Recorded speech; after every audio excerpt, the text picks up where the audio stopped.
That's recorded now. It does. Yeah. Let's talk about graph.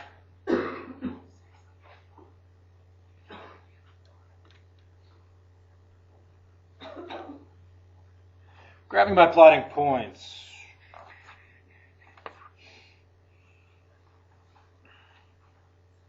Example 1. Part A, let's say that we have f of x equals square root of x minus 2. Bless you. Thank you. Now that's recorded. That is recorded.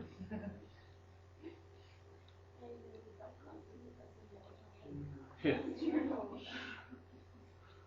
And again, one of the main reasons why this has been put in this section is not the graphing by plotting points is not the most effective way of graphing things. I believe that they're really trying to get you to think more about the domain, because you have to choose x values that are in the domain of the function. So let's make a list. An xy chart, or an f of x chart, if you want to call it that. If you're not careful, you may revert back to what you're used to doing and just choosing random numbers for x, like -3, -2, -1, 0, 1, 2, and 3, right? Aren't those the most common numbers you choose? You've got to be more careful with these functions. Some of these aren't going to work. Actually, a lot of these numbers here aren't going to work, so it's important that you consider the domain of the function before you start just throwing out random x numbers. What's the smallest number from x you can even choose? 2. 2 is the smallest number of x. It's going to work. So we're going to start at 2. If x is 2, then y, or f of x, is going to be 0. Now, which direction can we go? We start at 2. Do we go smaller than 2 or greater than 2? We got to go greater than 2. So we can use a 3. Keep in mind, though, this has to be done by hand, so you have to be a little bit clever about the x values you choose. Is 3 going to be an alright one? Yeah. 3 minus 2 is 1 square root of 1 is 1. Okay, for this section of your homework, you guys, it's problems. Oh, let's see. I only gave you a few, 5 through 20.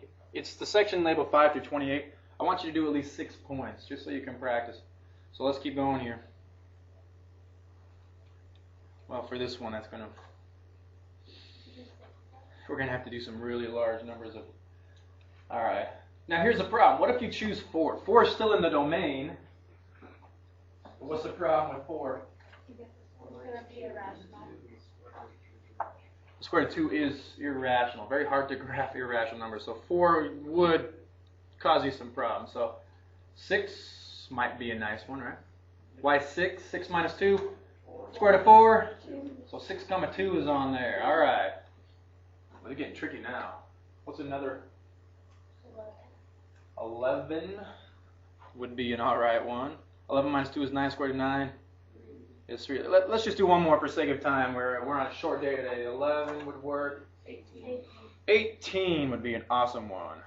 18 minus 2 is 16. Square root of 16 is 4. So you've got a couple of points you can plot.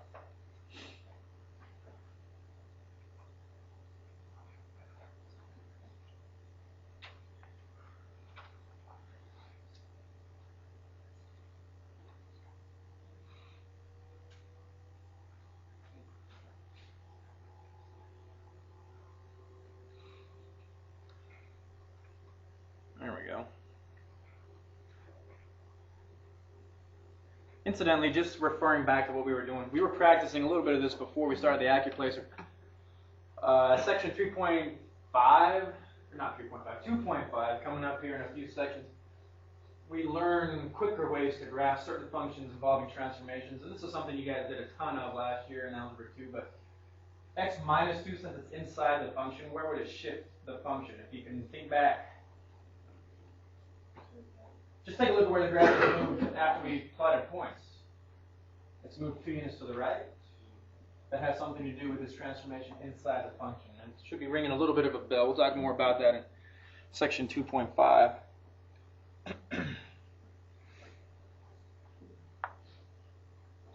Let's try another one. Part B.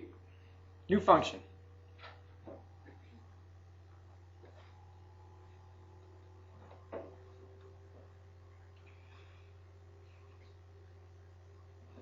Let's do g of x equals x minus 2 to the second power. So it's, I know it looks similar, there's still an x minus 2, this time it's being raised to the second power rather than inside of a radical function. Does that make any difference at all? Should we use the same x values? We could use the same x values. Technically, we could use negatives as well. But that's what I wanted to get at. In part A, we avoided negative numbers because it would make the function undefined. Do we need to avoid negative numbers here? And another thing to consider, we went quite large on the x values, x equals 11, x equals 18. We could do that here, but what would the problem there be if we, let's say we let x equal 18. 18 minus 2 is 16. But then you have to square it. 16. That's going to be a very, very big number, so you could still do it, but you want to choose numbers that are a little more reasonable for graphing purposes. You could write this, you could FOIL this out and expand it, but then you'd have two different x values you'd have to plug a number into. Just for the sake of ease, it'd be better to leave it like this. It makes it easier to plug in by hand. Would this one be alright? Negative 2? Is negative 2 in the domain? What is the domain, by the way? How do we know that? You guys are right. Say that again? It's a quadratic function. This quadratic function. Okay. X minus 2 to the second power, if you expanded that, is x squared minus 4x plus 4. It's a quadratic function. The domain of a quadratic function is all real numbers. So we can choose really any x values you want. But just for graphing purposes, if you keep them a little bit smaller, it's going to make it easier to graph. So if x is negative 2, negative 2 minus 2, negative 4 squared, 16. Well, that's a little up there on the y-axis, but okay. If x is negative 1, minus 2 is negative 3 squared, is 9. Question for you. Look up here at the screen, you guys. The y values are decreasing, right? They go from 16 to 9. What do we think is going to happen here? 1. Is it going to continue to decrease? No. Not forever. Not forever. Why not? Because eventually you're going to get houses and they're going to get bigger and bigger. Like, It's down and it's flat. Does it have anything to do with the shape of the graph? It's a parabola. So what's the lowest point going to be? What's that called, the lowest point? Vertex. Maybe we'll find the vertex by plotting points here. In 2.5 we have fast ways of finding the vertex. But anyway, if x is 0, we get a 4. If x is equal to 1, what do we get? 1 comma 1. Still decreasing. So have we found the vertex yet? How do we know that we haven't found the vertex? There's still going down. We haven't started to go back up yet. Now, we do need to have the vertex as part of the parabola, so we haven't started to go back up, but we've got to keep plotting points until we get that upswing. Or, the other thing we need to consider, what if this parabola is facing upside down? Maybe we're already on the downswing and we forgot the upswing. How do we know? If it's negative or positive. There's a negative in front. It faces where? Down. Okay, so 2, if x is 2, 2 minus 2 is 0, 0 squared. So we're still heading down. What do we need to do? We need to plot more points. We got to find that dang old vertex. So if x is 3, 3 minus 2 is 1 squared. Hey, look at that. What does this mean? 2, 0 is the vertex. Okay. Now, does that have anything to do with how the equation looks? X minus 2 inside of the function means it's a transformation to the right, 2 units. Normally on a parabola on the parent function, the vertex is 0, 0. So anyway, negative 2, 1, 0, 4. 1, 1, and 2, 0. There was our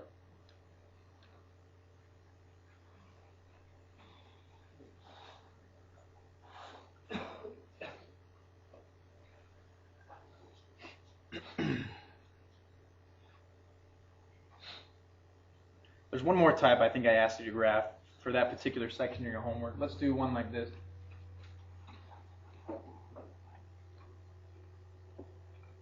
This will be our last one from this objective. Then we'll move on to the most fun part of the lesson, graphing piecewise. Absolute value of x plus 1. Absolute value of x plus 1. And again, we're graphing by plotting points. We're not doing transformations yet. That's a later section.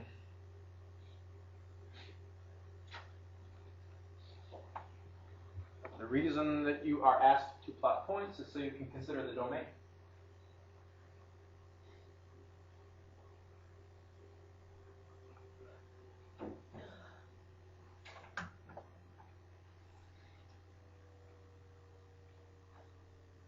So, go ahead. The domain would be all real numbers, right? Well, I don't know. That's a good question. What do you think it's all real numbers? Okay. How come? Because like a parabola of a quadratic equation, the absolute value function goes out in both directions. Okay. So you're considering the shape of the graph. So, you guys familiar with the shape of an absolute value graph? We talked about this a couple of weeks ago. It's a V shape. And it's similar to a parabola. It just comes down to a vertex, comes down to a point. So you could consider the graph to try to find this domain. But if you consider plugging in a number for x, any random number, could x be negative right here? Could x be positive right here? Could x be fractions, decimals?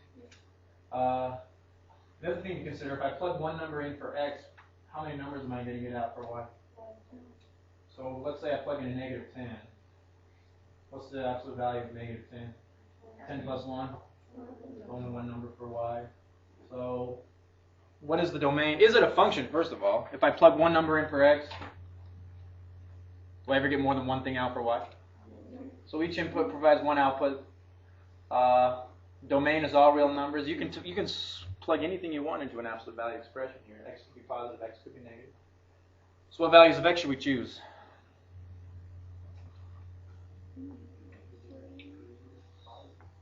Yeah, we want to keep them somewhat small, easier to graph.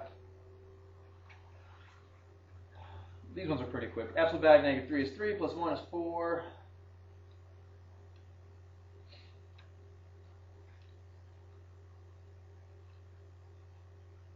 Now, these are similar in shape to a parabola, correct? Now, in a parabola, we said you had to find the vertex, so we need to also find that similar point here in an absolute value where it goes from heading down towards the vertex to heading away and up from the vertex. Have we found that point yet? Yeah, it's 0. 0, 1. And what happens with x equals 1? And it starts to go back up.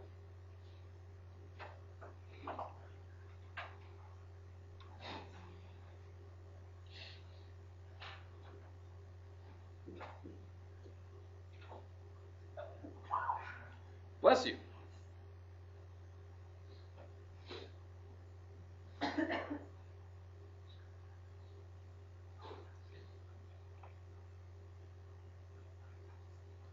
So there you go.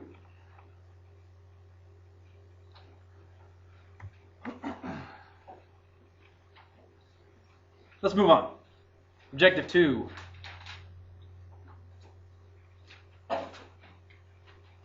Let's graph piecewise defined functions.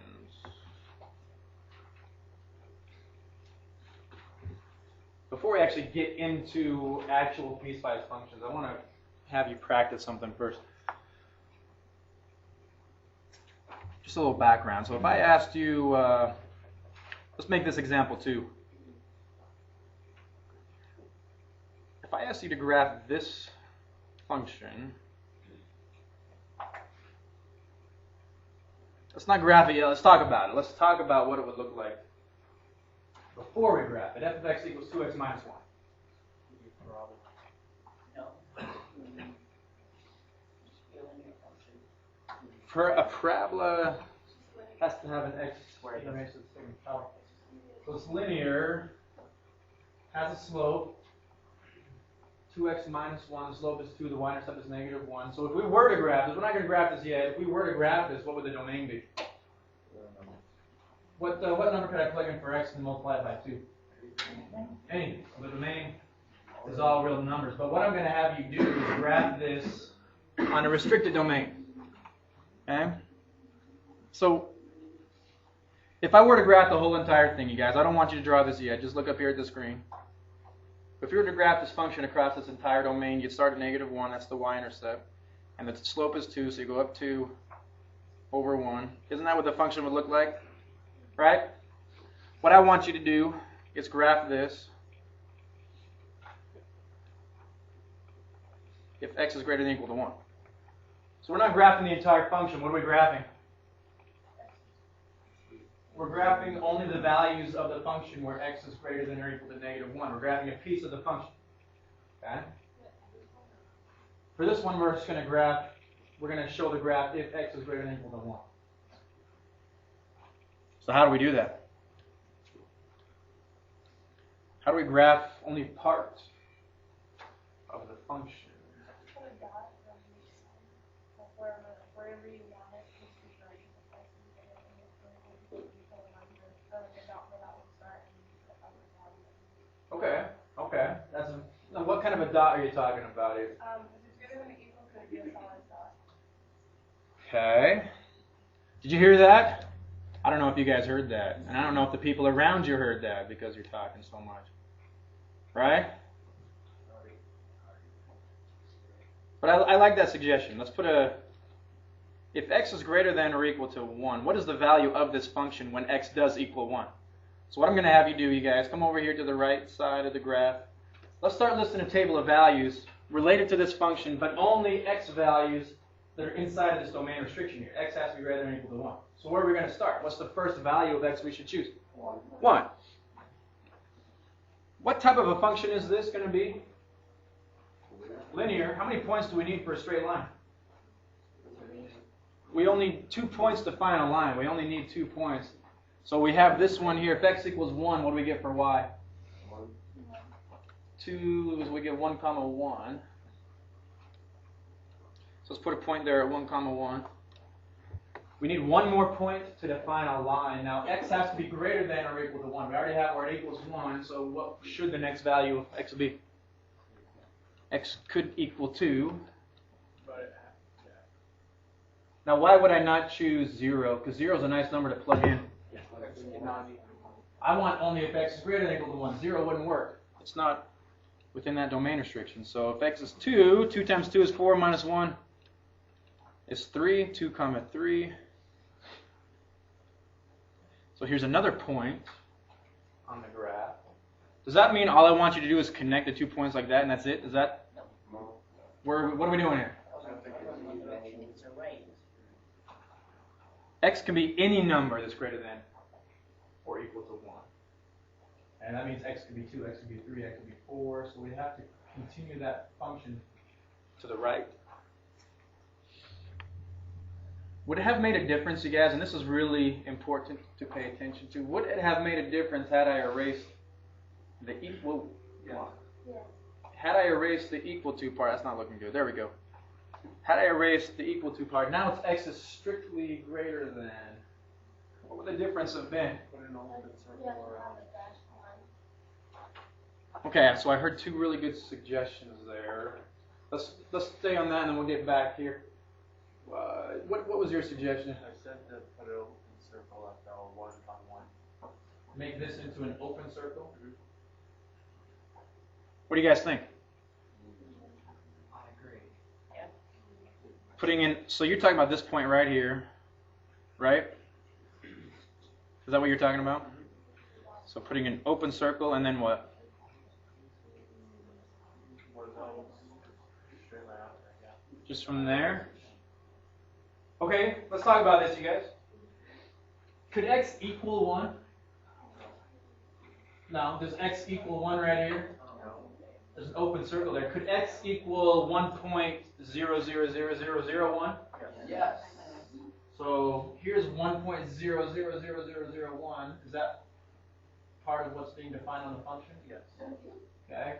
So this is actually the way it needs to be done. That's a great suggestion. And here's what I want to clarify. One of the mistakes I see students make, they say, well, if x can't equal 1, I'm just going to start it at 2. If x can't equal 1, they'll start it at 2. So they erase this part of the graph. They started at 2, and then, okay, there we go. What's the problem with that? Yeah, there's a lot of points between 1 and 2 that need to be included. X just has to be greater than 1. Doesn't mean it has to start at 2. So you have to have the graph start at 1, but it's an open circle. And it starts there. Is it a dotted line? No, this one is solid line. Dotted lines have to do with boundary points when we're graphing inequalities and solution areas. We'll get to that a little bit later on. Let's try one more just to get the hang of this. This is a lot of what you're going to have to do when you're graphing a piecewise function, is graphing part of a function on a certain domain interval. So let's try another one. Part B, I want you to graph g of x is equal to, let's do negative x minus 1. G of x is equal to negative x minus 1. I want you to graph that function only if or when x is less than negative 2. I want you to graph g of x is equal to negative x minus 1 when x is less than negative 2. So go ahead and give it a try.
Let's take a look at what you guys have. Without this domain restriction, you guys, without that domain of x being less than negative 2, this would be what type of a graph? Again, what type of a graph? Linear with a falling slope, a rising slope. It's going to have a negative slope. Okay? It would go through the y-axis at negative 1 because that's the y-intercept. So if you were graphing the entire function, we'd start here at negative 1. You go down 1 and over 1. So this is what the function would look like had we graphed it on its entire domain. Okay? We don't want this entire function. We want a piece of it. So that's not what I wanted to do. There we go. So if x is less than negative 2, I would strongly recommend that you list some points that you're going to graph that are in the part of the domain restriction. So where are we going to plot our first point?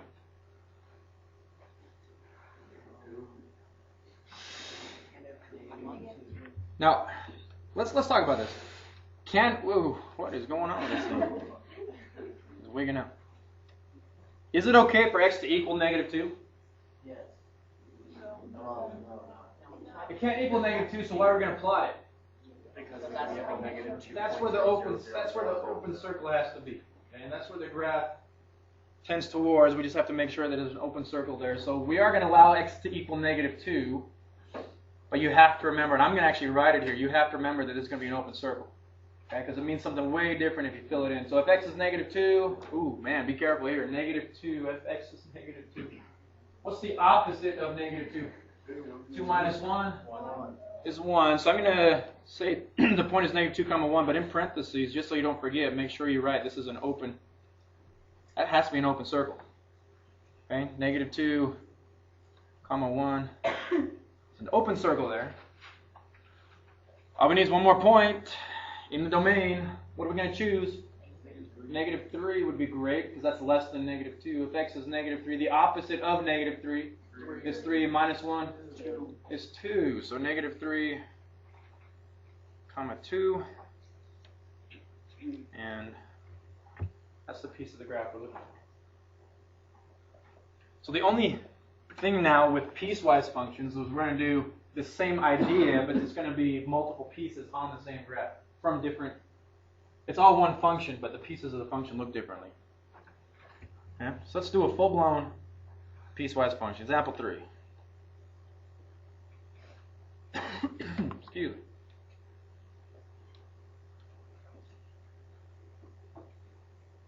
Let's graph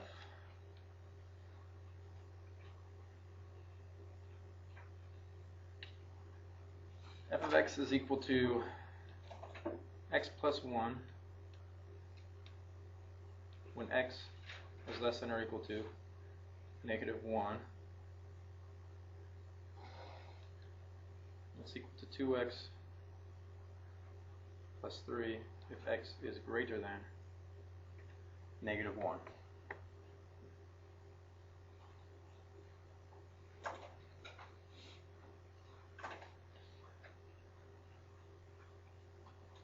Now this is just me. This is what I would recommend. There are different ways different instructors may teach graphing piecewise functions. If you were to look it up online, you might find different ways.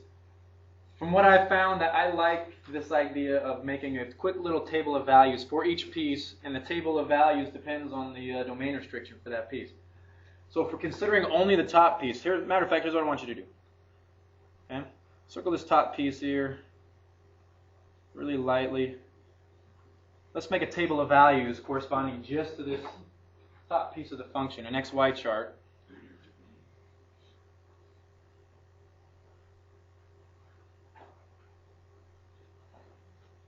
We can only choose x values in that certain interval of this domain. X has to be less than or equal to -1. So where are we going to plot our first point? -1. Could this be open or closed though? This one can be a closed because it's less than or equal to. So if x is -1, we add 1, we get 0. So there's one point that we can plot for just that piece of the function. We need one more because this is going to be a linear piece. It's x plus 1. That's going to graph something linear. We need one more point then. Why -2? Yeah, it follows this domain rule. It has to be less than -1. So you're absolutely right. We could use -2. We could use -10. We could use -100. But let's use -2. If x is -2 and we add 1, we get -1. So let's graph that part of it for right now.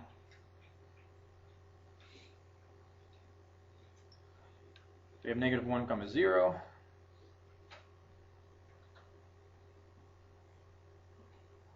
We have -2, -1. So we have those 2 points. We got to be careful on how we connect them. We just draw a line through those 2 points. No. How do we connect them here? Does it start at this point at the bottom and go up to the right? It starts at this point here at the top and goes down this way.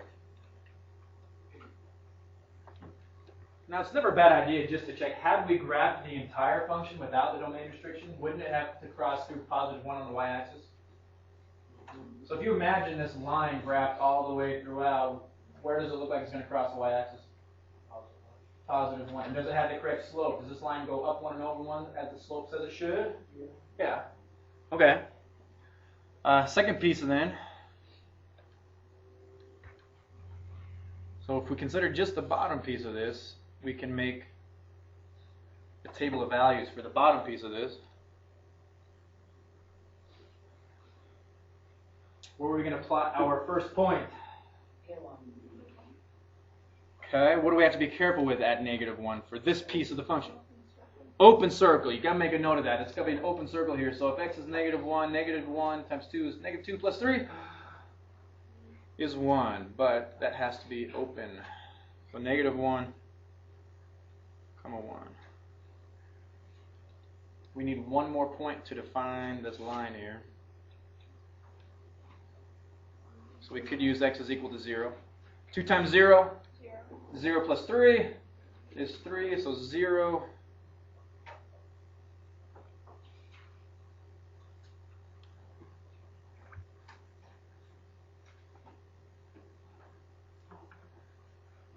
Now, I'm going to jump a little bit ahead here to the next objective, the vertical line test. Everybody look up here at the screen. Why is this so critical? Specifically right here that we have a closed circle and that one has to be an open circle. That's the vertical line test. One of those is a closed circle. Do you guys hear that? You're absolutely right. If this were a closed and if that were a closed circle, and you drew a vertical line through that one spot of the function, it would fail the vertical line test. So what does that mean? It wouldn't be a function. And this has been defined to be a function. F of x is a function. So we have to graph this as a function. Okay? This is what the graph of a piecewise function could look like. For this particular one, is what it looks like. Okay? Any questions on any of that? Let's just do one more quick one. There's certain aspects of these that sometimes can be confusing. Let's do part B. Different function.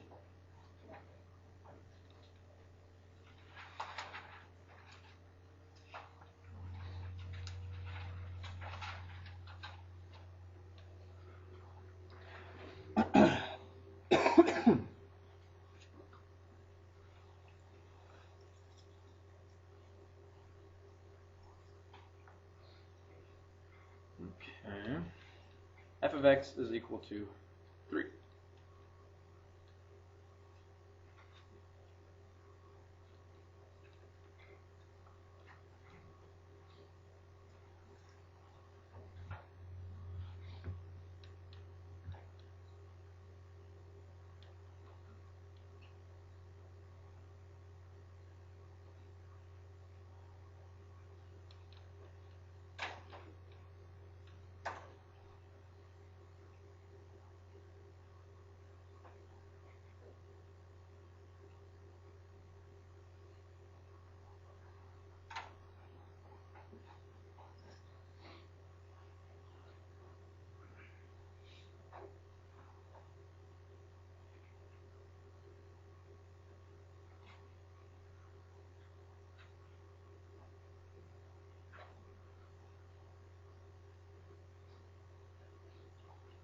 Now, let's talk about this top piece. F of x is equal to 3 as long as x is less than or equal to -2. We got to try to imagine if none of this were here, none of the domain restrictions, the bottom pieces, even the top domain, if it was just f of x equals plain old 3, what the heck type of graph is that? It's just a horizontal line. Why is that? No matter what the input is for x, what are you always going to get as an output? 3. So you can go over to -10, but then how far up do you have to go? 3. You can go over to +10, but how far up do you have to go? 3. This is saying that the output is always 3 regardless of what the input is. So this is going to graph a horizontal line. We just got to figure out which piece of the horizontal line we want. So let's make an XY chart for just that piece. If we start at -2 for x, what are we going to get for y? What's the only choice we have for y? 3, but what do we have to state about this particular point? Got to remember, you're right, it's got to remember this is an open circle. We need one more point. we could do negative 3, comma 3.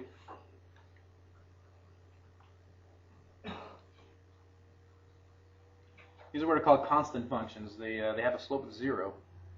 They remain constant. So we have negative 2, comma 3. This is our open circle. Then we have negative 3, comma 3, which is our closed circle, and it should be completely horizontal line. Okay, we got to speed this up slightly. We're going to run out of time here. This middle piece.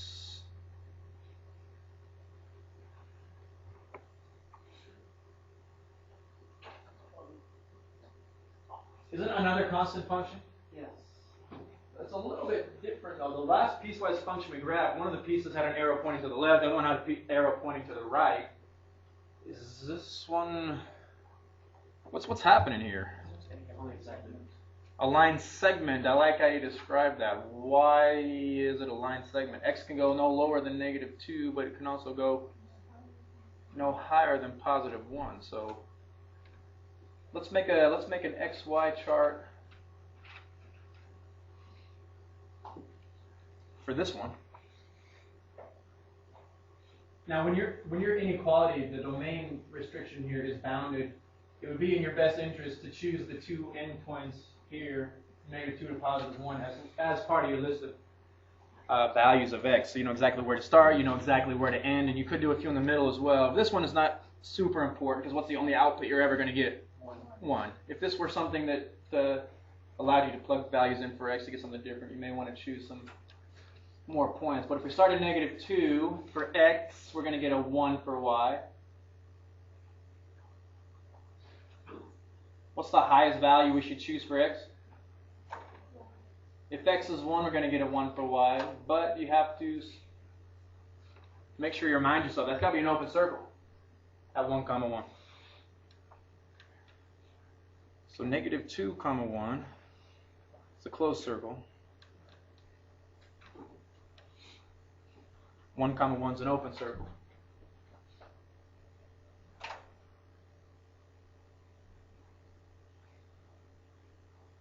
For this particular one,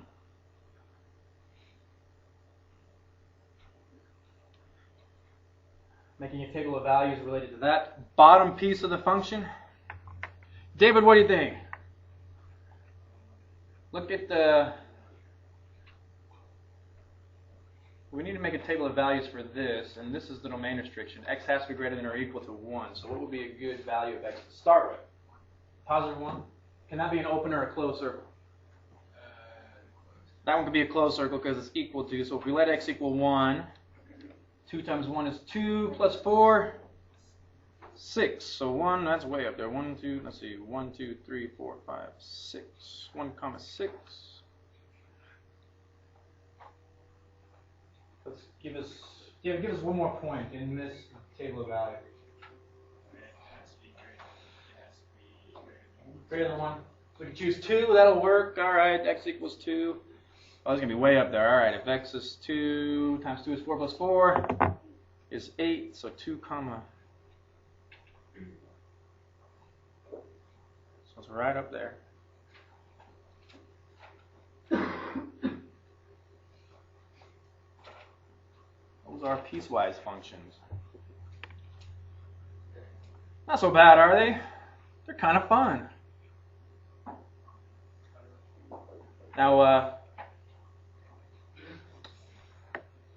the third objective did say that we're going to use a vertical line test. Do we need to spend time? I need to know if we need to spend time talking about the vertical line test. We should have talked a lot about last year in Algebra 2. We have one more objective to get through. Does anybody have any questions on what the vertical line test is? Yeah. This inverse function is it horizontal line test? Ooh, that's a great question. We talk about that in section 2.7. There is a horizontal line test. It's not testing for functions specifically, but that is a good question. And I promise we'll talk about that a little bit later. So just so I know that you really do know, would this be a function here? No. No. Would this be a function here? Yes. Yeah. Okay. This one fails a vertical line test. This one passes a vertical line test. It's just. Parabola like that? What's that? How do you get a parabola like that? This is in our book. It's chapter 11, I think it is. Instead of having y equals x squared, that would be a parabola like this, correct? This would be x equals y squared. We get to that later on. But anyway, but it wouldn't be a function. That's the vertical line test. They give you a few graphs to look at. You have to determine whether or not it's a function by determining. Because when you solve that algebraically, switch the y or you square root the function and dy equals plus or minus the square root. Are you talking about this one? Yeah. Yeah, you square root both sides and you get y equals plus or minus square root of x. So you not only get the top piece, but you also have to graph the bottom piece. So yeah, good thought. Yeah, we get to that later on in the semester. But let's move on to the last objective, which was, if I remember, equations.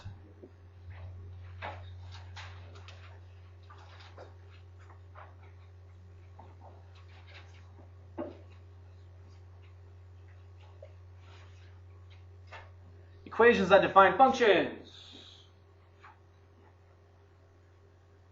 And that was a great segue into this, that one we were just looking at. Let's look at example, I think that was example 4. What was the last one we did? Example 3? Yeah. So yeah, this example 4. So let's take a look at that equation. X equals y squared. X equals y squared. I'm going to ask you the question, is this a function of x? Does this equation define specifically a function of x? No. Now, we just graphed this, so you probably already, if you remember what the graph looked like, this wouldn't pass a vertical line test. So obviously it isn't a function, but how could we show that algebraically or without the graph? And this phrase right here is extremely important. Is this a function of x? What that means is we need to solve this equation for y. We need to get y by itself and make it an equation in terms of x. It needs to be a function y in terms of x. So how would we solve this for y to get y by itself? I need Deep Summers to come to the attendance office and sign out, please. Okay. We'll see you later. Can you stay for 1 minute? Just walk down there faster when you get done. So if we were to solve this, so what we need to do is we need to solve for y. Square root both sides. The square root of y squared is just y. It appears that all we're going to have is a square root of x, but is that really the case? When you use the square root as an operation in the context of solving a problem, you have to have plus or minus. And here's how you tell now whether or not this is going to give you a function of x. What's the definition of a function? Each input has one output. Each input can only give you one output. So choose a number for x. 3 would work, but we have to take the square root of it. 4. So let's choose 4. We plugged in a 4 for x. What's the square root of 4? 2 plus or minus 2, but in this case it's plus or minus 2. So if we were trying to keep track on a table of values, we had one number for x. We had 4 for x, but what was the result for y? We had 2 and negative 2. Is this a function of x? No. No, this is not a function of x. This is an equation that does not define a function of x. Okay, you can go. So is this a function of x? You would say, no. Not a function of x. Okay. Now, on the other hand, let's do part B. What if it were x squared plus y is equal to 4? X squared plus y is equal to 4. It's the same directions here. Is this a function specifically of x? Is this a function of x? So what we need to do is the same thing. We need to solve for y and get y by itself, and then see if that equation in terms of x gives us one input-output relation. For each input, there's exactly one output. So we solve this for y.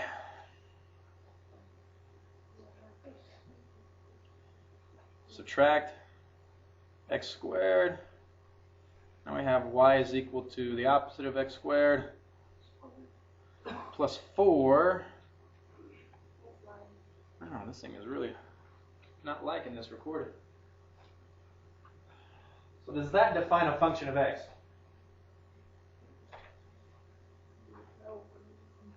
What are we thinking here? Yes. Here are a lot of yeses. Well, let's just choose a number. We can choose a number for x, see what happens. If x is 2, for example, 2 squared, 4, and then you multiply by the negative. Negative 4 plus 4? 0. Did we only get 1 0? Let's try with another number. Let's do 3. 3 squared? 9. Now times it by the negative, so that's negative 9 plus 4, negative 5, but we only got 1 output, right? Maybe that only works for positive numbers. What about if x is negative 2? Negative 2 squared, 4 times the negative, negative 4 plus 4, 0. So we're still only getting 1 output for each. Can anybody think of a number that may give us 2 outputs? What is this, by the way, if we were to graph this? Quadratic facing just an upside down parabola. If you were to do a vertical line test on that, It's a round parabola. passes the vertical line test. So is this a function of x? Yes. This is a function of x. This equation defines a function of x. So the last part of your homework on 2.2 is going to give you just some equations to look at. You may have to rearrange them in a way so that you can solve for y, get y by itself.